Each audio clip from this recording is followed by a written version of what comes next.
ইফতার আগে আগে করা সুন্নাহ, সাহারির শেষ সময় শেষ করতে হবে, এরপরে খেলে হবে না।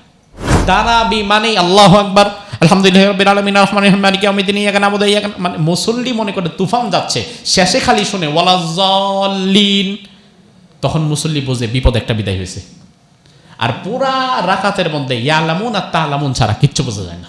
বাংলাদেশে 5G গতি না আসলেও, 5Gর ইন্টারনেট সেবা না পেলেও 5Gর তারাবি সেবা আমরা ঠিকই পাই। এমন তারাবি আমরা পাই যেটা তারাবি থাকে না, যেটা হয়ে যায় তাড়াতাড়ি। তারাবির নামাজ না, এটা তাড়াতাড়ির নামাজ। কারণ তারাবির নামাজ ধীরস্থিরভাবে পড়বে, এটা এ জাতি বোঝেই না। এ জাতি মনে করে তারাবি মানেই আল্লাহু আকবার, আলহামদুলিল্লাহি রাব্বিল আলামিন আররহমানির রহিম মালিকি ইয়াউমিদ্দিন ইয়াকা না'বুদু ওয়া ইয়াকা, মানে মুসল্লি মনে করে তুফান যাচ্ছে, শেষে খালি শুনে ওয়ালাজ্জাল্লিন, তখন মুসল্লি বোঝে বিপদ একটা বিদায় হয়েছে। আর পুরা রাকাতের মধ্যে ইয়ালামুন আর তা'লামুন ছাড়া কিচ্ছু বোঝা যায় না। আচ্ছা, এমন তারাবি আপনাদের এখানে না হোক, অনেক মসজিদে আছে না? আছে না? ওই মসজিদগুলোতে কি মুসল্লি কম থাকে না বেশি থাকে? কারণ যেই মসজিদের তারাবিতে যত দ্রুত পড়া যায়, মনে করা হয় এই মসজিদের হাফেজ সাহেব একের হাফেজ, এর রকেটও থামাইতে পারে না। আহারে, আমি আরো 15 বছর আগে এমন তারাবি তো আমি নিজেও পড়িয়েছিলাম, আরো আগে হবে, বুঝতাম না এত। যখন হেফ শেষ করলাম, নতুন তারাবি পড়াচ্ছি, এত দ্রুত পড়ালাম প্রথম দিন। তা আমার তারাবিতে সবাই খুশি, আমার নানা বাড়ির লোকজন। তো আরেকজন বলতেছে যে নাতিরে ভালো করে দুধ খাওয়াইও, আরো তাড়াতাড়ি ওঠানামা করা লাগবে, যেন আরো তাড়াতাড়ি রুকুসিজদা দেওয়া যায়। তখন তো মনে করতাম যত তাড়াতাড়ি পড়াতে পারবো তত ভালো। এরপরে কোরআন সুন্নাহ পড়াশোনা করার পরে বুঝলাম যে ওটা তো কোনো তারাবির মধ্যেই হইতো না। তো এমন তারাবির দরকার নাই।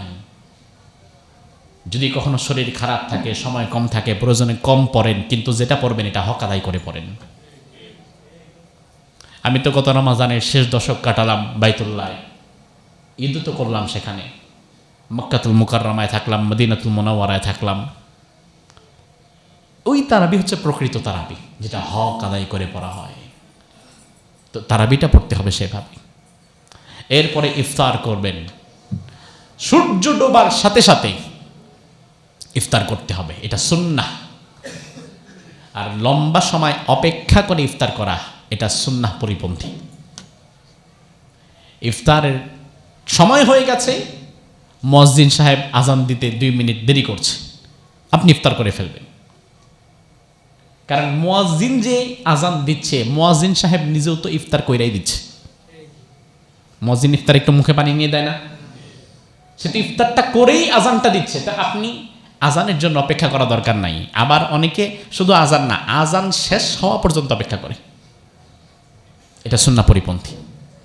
আবার অন্যদিকে আকামার একটা করে, সাহারির সময় শেষ হয়ে গেছে, আজান শুরু হয়ে গেছে, তাও খায় তো খায়, আজান শেষ হওয়া পর্যন্ত খায়। অনেকে বলে যে হাতের পশম দেখার আগ পর্যন্ত খাওয়া যাবে, 7-8টা বাজাইব।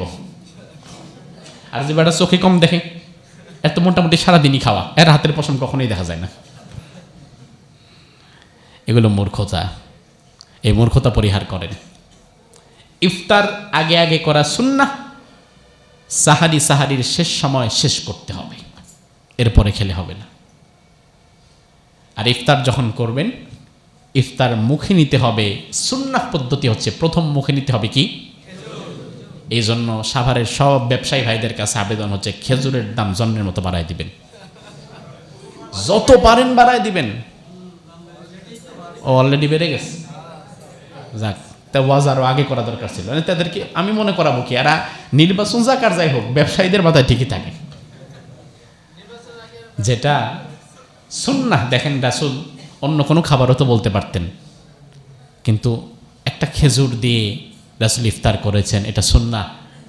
গরিব মানুষ, সে 2000 টাকা 2500 টাকার খেজুর কিনতে পারে না, সে 150 টাকার খেজুর কিনে।